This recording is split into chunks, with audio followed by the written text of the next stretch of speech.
Hello friends, तुम्हा सर्वांना good evening. तर संध्याकाळी स्वयंपाकाला काय करावं हा प्रश्न प्रत्येक गृहिणीला पडलेला असतो.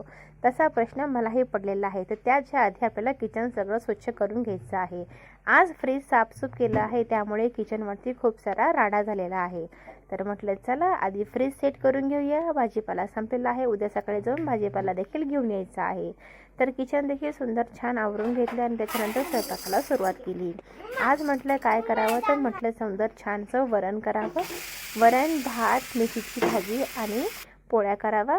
तरी ते मेथीची भाजीसाठी साधी सोपी रेसिपी करणार आहे. ही माझ्या पप्पांची सगळ्यात फेवरेट रेसिपी आहे. फक्त लसूण घालायचा, लसूण चांगला लाल करपूस भाजला की त्यामध्ये मिरची घालायची, मिरची देखील चांगली भाजू द्यायची, त्यामध्ये टमाटा घालायचा आणि वरून मेथीची भाजी सोडून द्यायची आणि चांगलं त्याला छान तेलामध्ये परतून घ्यायचं. अजिबात पाणी टाकायचे नाही.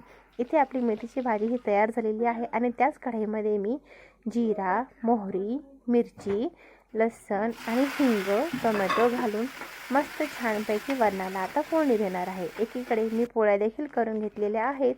डाळीमध्ये मी कोथिंबीर घातली नव्हती, त्यामुळे मी कढईमध्येच कोथिंबीर घातलेली आहे. तर अशा प्रकारे आजचं सुंदर जेवण आमचं तयार झालेलं आहे. वरण, भात, भाजी आणि पोळी. व्हिडिओ कसा वाटला हे आम्हाला कमेंट करून नक्की सांगा. भेटूया पुन्हा एका व्हिडिओमध्ये. तोपर्यंत तुम्हा सर्वांना बाय.